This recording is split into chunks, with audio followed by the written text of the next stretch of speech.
All right, let's talk a little bit about gravity, because when you talk about the solar system and stable orbits, what causes that?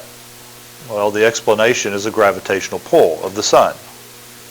So objects that are moving at just the right speed continually fall around the sun. When Newton proposed his view of gravity, it was that all matter has a natural attractive force for other matter. So when you have a large clump of matter, such as the Earth, and a large clump of matter, such as the sun, based upon their mass, they attract each other. And once you get them moving, if they're traveling at just the right speed to create a stable orbit, they continually fall around the sun. The story that's told is of Newton's apple, right? He's sitting under the apple tree, the apple falls, conks him on the head, and he says, "Eureka, I've discovered gravity. That apple is being pulled toward the center of the earth, and I got in the way." There's no indication he ever had that experience. That's sort of one of those apocryphal tales that are told. When you read what Newton, when he talks about gravity, the illustration he uses of a cannon. Okay, so you imagine this is the Earth, and we put a cannon at the North Pole,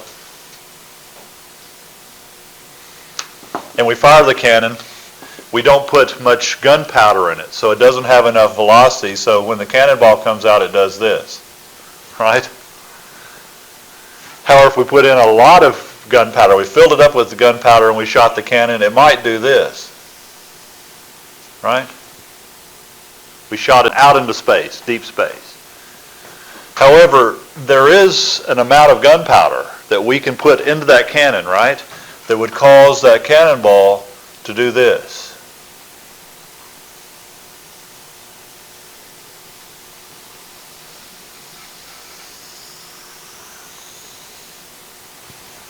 Right?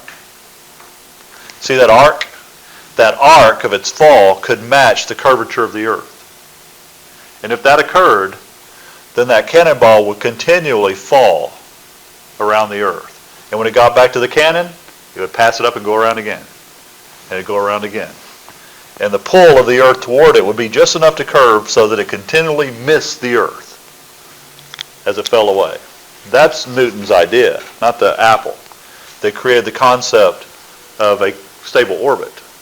And so Newton saw gravity as two objects being pulled toward each other. They had a natural attractive force. Then Einstein comes along, he makes it a lot more complex. Objects themselves did not contain any kind of attractive force. In Newton's view, the object is active and space is just passive emptiness around it. But in Einstein's view, he goes back to the old pagan view, and that's that space is active and the objects are passive.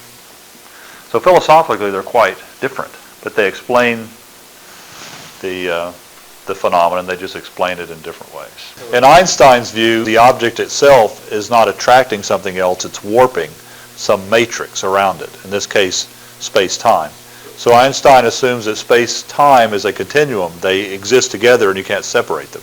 And most physicists believe that today. And so space and time are connected. And so if they believe in the Big Bang that space came into existence, what else came into existence? Time. So the universe was not created in time in the Big Bang, but it was created with time. And time is a dimension in our universe. So it's much easier in a Newtonian universe where there was something called eternal time, and the universe could be created within the flow or the stream of time, but that's not the case with Einstein's universe. And so what happens is any kind of mass actually produces a bending of space-time and creates like a curved surface you see here. Any kind of matter in the universe causes it to bend around the matter. And the image that was often given, not the cannonball anymore, but the image of a rubber sheet. Imagine a sheet made out of rubber, and you put a bowling ball in it. If you put a bowling ball on that rubber sheet, it's going to bend the sheet down right into a big funnel. And if there's an object that's moving along the surface of that sheet, it will follow that curve. You may have been to a museum where they have the big plastic funnel in the front and you put a penny in there, and the penny goes around the plastic funnel and spins and spins and continually spins around it. Well, that's Einstein's concept of gravity, that the mass actually causes space-time to warp, to form into the funnel, And so the planets are actually riding along that curved surface, like that penny is riding along that plastic surface. If you put a tennis ball in the middle of that funnel and you roll the penny around it and you look down from the top, you might assume that that tennis ball is pulling that penny in, but it's not, is it? Tennis ball doesn't have any attraction to that penny at all. What's that penny doing? It's riding along that curved surface and creating that orbit. That's a more Einsteinian view of gravity. Okay, so what causes planets to go around the sun? Gravity. Is it because the sun is pulling the objects? That's what Newton would say. Or is it the fact the sun is shifting space-time and the objects are riding along that curved surface? That's what Einstein would say.